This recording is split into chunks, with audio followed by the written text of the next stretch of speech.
Guys welcome to a new day new vlog. আজকে হচ্ছে সোমবার, এখন বাজে 6:30। আমি এইমাত্র ভ্লগটাকে পুরো এডিট কমপ্লিট করলাম। আমি চেষ্টা করছি যতটা ওই আলনাটাকে সরানো যায়, আমি সেই জন্য ক্যামেরাটা বারবার চেঞ্জ করছি। যাই হোক, তো এখন আমি ভ্লগটাকে এডিট কমপ্লিট করলাম, এখন করবো আপলোড। আর এখন আমি রেডি হয়ে যাব, একটু বেরোবো।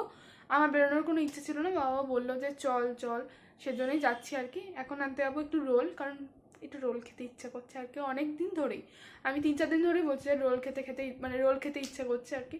তো আজকে আমরা রোল খাচ্ছি।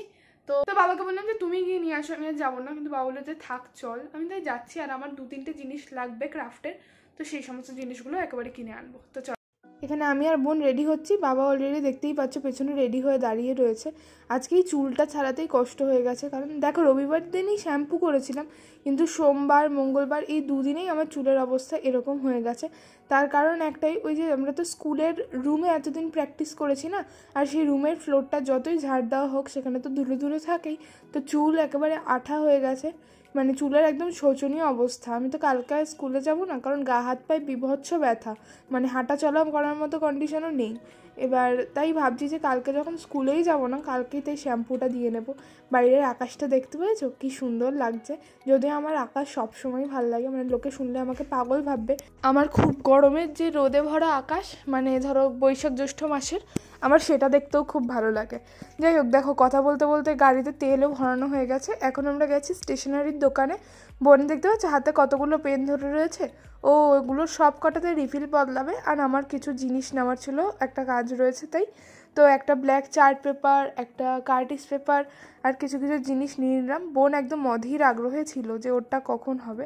যদিও এখন এই পুরোনো পেনের রিফিল চেঞ্জ করাটা খুব কঠিন বিষয় হয়ে গেছে, মানে হয়ই না, মানে অ্যাডজাস্ট করাটাই চাপের ব্যাপার। আসলে এখন এত রকমের পেন, তার এত রকমের রিফিল, সব কিছু তো আর একটা দোকানে রাখা সম্ভব হয় না। তাই বাবা বলছিল যে বাবাদের সময় 1-2 ধরনেরই পেন হতো, তো তার রিফিলেও খুব বেশি ভ্যারাইটি হতো না, তাই আমাদের রিফিল ফিল করতেও খুব একটা সমস্যা হতো না। যাই হোক, তো এখানে আমরা নিয়ে নিলাম রোল, যেই রোলের কথা বলছিলাম, আর যেই রোল আর কি আনতে আমরা বেরিয়েছিলাম। আজকের রোলটা খুব ভালোই ছিল, কিন্তু রোলটা প্যাক এত বাজেভাবে করেছিল, মানে কাগজটা রোলের ভিতরে। আমি বুঝলাম না এরমভাবে কেন প্যাক করেছে। দেখতে পাচ্ছি আমি পুরোটা বার করে নিয়েছি, আর এভাবে করে খাওয়াটাও অসুবিধা হয়ে গেছে পড়ে টোরে। আমি তো দেখতেই পাচ্ছ বাচ্চাদের মতো বড় থালা নিয়ে বসি। Good morning. আজকে হচ্ছে বুধবার, আর বোন এখানে দেখতেই পেয়েছো রেডি হয়ে গেছে।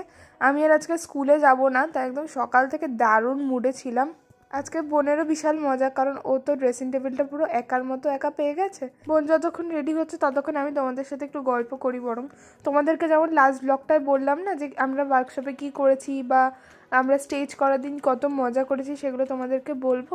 ভালো কথা তো বলবোই, তার আগে যেটা বলবো সেটা হচ্ছে আমাদের ওখানে যে দাদা শিখাতে এসেছিল, সেই দাদা আর বৌদির একটা মেয়ে ছিল, ঠিক আছে? তার সে বাচ্চাটা 4-এ পড়ে। এবার ওই বোনটা 2 দিন এসেছিল, লাস্ট ফাইনাল যেদিন আমরা স্টেজ করলাম সেদিনকে, আর এসেছিল শনিবার দিনকে, মানে ওয়ার্কশপ চলার একদিনে। তো প্রথম দিন শনিবার দিন ও যখন আসে, তখনই আমি বুঝেছিলাম যে ওটা ওই দাদা বৌদির মেয়ে। আর এই যে দেখো বোন আর বাবা অলরেডি বেরিয়ে গেছে, আমি দোকানে এসেছি, কয়েকটা জিনিস নেওয়ার ছিল। তো যেটা বলছিলাম, আমার আবার বাচ্চাদের সাথে একটু বন্ধুত্ব বেশি। বলবো না যে সব বাচ্চাদের সাথেই, যেই বাচ্চারা একটুখানি মানে কি বলবো, শান্ত ওবিডিয়েন্ট, ঘ্যান ঘ্যান প্যান প্যান করে না, তারা। যাই হোক, আমি বাড়িতে চলে এসেছি, এসে আমার ভাগে চিপসটা আমি খেয়েও ফেলেছি। আর এই জায়গাটার কন্ডিশনটা দেখতে পাচ্ছ, আজকে এটা গোছাতেই হবে, মা বলে দিয়েছে। মা বলেছে বাড়িতে যখন আছিস আজকে এটা পুরোটা গোছাবি। আমি এখান থেকে সব জিনিসগুলো নামিয়ে নামিয়ে মায়ের হাতে দিচ্ছিলাম, কারণ অতবার নিচু হতে আমি পারতাম না। তো যাই হোক, যেটা বলছিলাম, এবার ওই বোনটার সাথে শনিবার দিনই আমার প্রচুর সময় কথা হয়। মানে যখন ধরো আমার কোনো কাজ থাকতো না, অন্য কেউ পারফর্ম করছে, সেই সময়টা ও এসে আমার পাশে বসতো বা আমি ওর পাশে বসতাম। মানে একদিনে ওই কয়েক ঘন্টায়, 3-4 ঘন্টাতেই একটা খুব ভালো বন্ডিং আমাদের তৈরি হয়। আমি ওপরে গেলে ও আমার সাথে সাথে ওপরে যেত, সেভাবে করে, মানে যেরকমটা হয়, দুজনেই এক্সট্রোভার্ট, তো সেজন্য খুব তাড়াতাড়ি একটা বন্ডিং তৈরি হয়। আর সোমবার দিনকে ও আসেনি, কারণ ওরও স্কুল রয়েছে, ও ক্লাস 4-এ পড়ে। মঙ্গলবার দিনকে ও এসেছিল, আর এসে না অনেকবার আমাকে জিজ্ঞাসা করেছে যে তুমি কবে আমাদের দলটা জয়েন করছো বলো, তোমার সাথে আমার কবে দেখা হবে আবার। তো এখানে আমি বক্সগুলো থেকে সব জিনিসগুলো বার করে করে রাখছি। এখানে বার করে দুভাগে ভাগ করব, কোনগুলো আমি নিজের জন্য রাখবো আর কোনগুলো ভ্লগ সেরে দেবো। তো এরকম আমি বলছিলাম যে এরকম বলিস না বাবা, আমি ঠিক যাব। আর তোমরা তো জানোই আমি কী হচ্ছে ইমোশনাল, আমি নিজের ইমোশন সমানে কন্ট্রোল করে রয়েছি, কারণ ও বাচ্চা, ওরও কষ্ট হবে যদি দেখে যে আমি এখন ভ্যা করে কাঁদতে আরম্ভ করেছি। যাই হোক, তো তারপরে আমরা খুব ভালোভাবে স্টেজটা করি, আমাদের খুব সুন্দর হয় প্রেজেন্টেশনটা। ওরকম একদিনে বা একদিনও বলা ভুল, কয়েক ঘন্টার মধ্যে তো কোনো নাটক তোলা সম্ভব না। প্রায় ওটা 17 না 20 মিনিটের নাটক ছিল, মানে সেটা যথেষ্ট বড় একটা নাটক। তো সেখানে এতজনের কম্পোজিশন সেগুলো সব মনে রাখা, এটাও অনেকটা বড় একটা ব্যাপার। দেখো, গল্প করতে করতে এখানে আমার সব গোছানো হয়ে গেছে। ওই যে এইগুলো সমস্ত এক্সট্রা বাক্স, এগুলো সব বিক্রি করে দেওয়ার জায়গায় নিয়ে যাব। আর ওইখানে সবুজ যে বড় ঝুড়িটা দেখলে, তার মধ্যে সমস্ত জিনিস যেগুলো আমি ব্লগ সেলে দেবো। আর এই কানের দুলগুলো ব্লগ সেলে দেবো, কিন্তু এর মধ্যে থেকে আপাতত আমার একটা কানের দুল পছন্দ হয়েছে, আমি এখন সেটা পরবো। দেখো তো ভালো লাগছে না? আমার তো দারুণ লাগছে।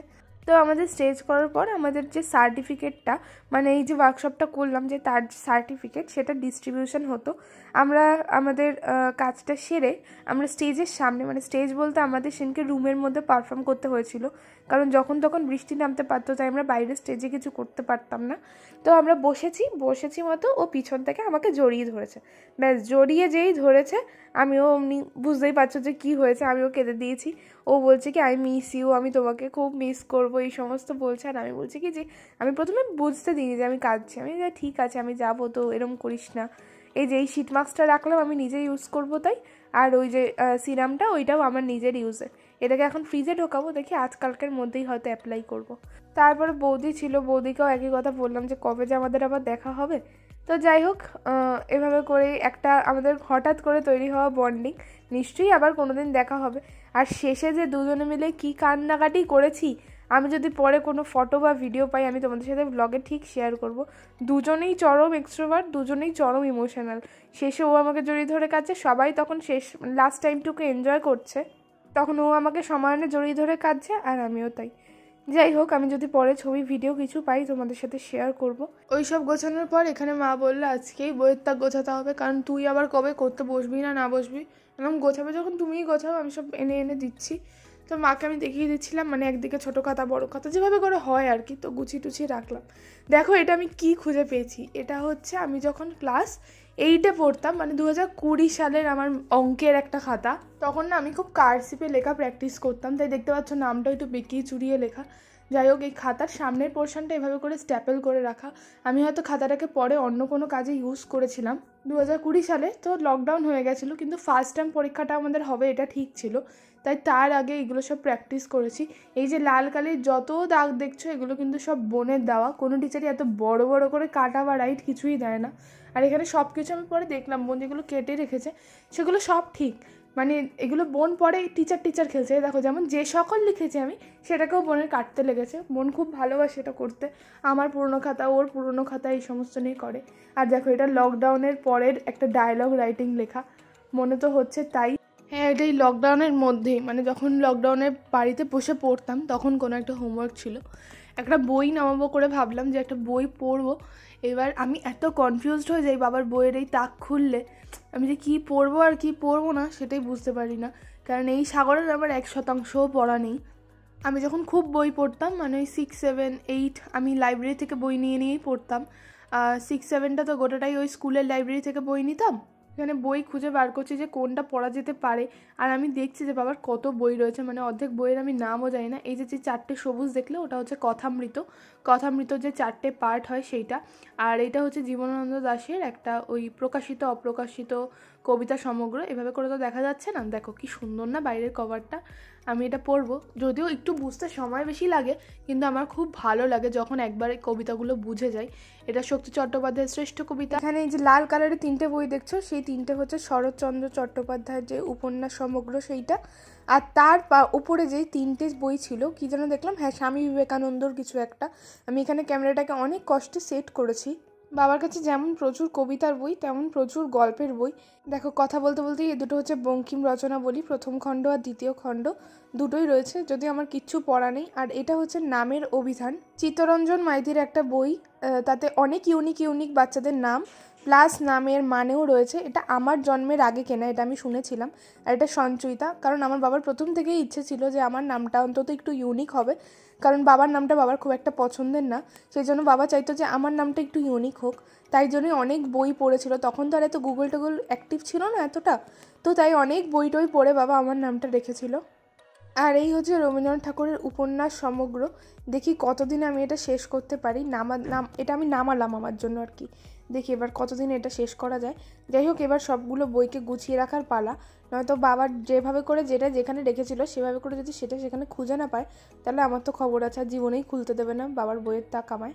এবার গিয়ে সোজা শ্যাম্পু করে আসবো। এখন বসেছি খেতে। মা আজকে বানিয়েছিল কচু শাক, ডুমুর, আর এটা হচ্ছে দেখতে তো পাচ্ছ গাজর আর শশা কেটে দিয়েছে মা। আর বানিয়েছিল মাছ, আমার ফেভারিট মাছ। আর সেই সকালবেলা মা আমার জন্য দই বার করে রেখেছিল, তো ওটা তো তখন খাওয়া হয়নি, তাই এখন এটা খেয়ে নেব। আচ্ছা, এখন বাজে 7টা, আর আমি এইমাত্র গোটা ব্লগটার ভয়েস ওভারটা দেওয়া কমপ্লিট করলাম। এই পার্টটুকু জাস্ট অ্যাটাচ করব আর আপলোড করব। আজকে এডিটিং কমপ্লিট করতেই অনেকটা দেরি হয়ে গেছে, এরপর তো আপলোড করব। যাই হোক, আজকের ব্লগটা এটুকুই। তোমাদের যদি কিছু ভালো লেগে থাকে তাহলে কিন্তু চ্যানেলটাকে সাবস্ক্রাইব করতে ভুলো না। তোমাদের সাথে দেখা হচ্ছে আবার কালকের কোনো একটা ব্লগে। টাটা।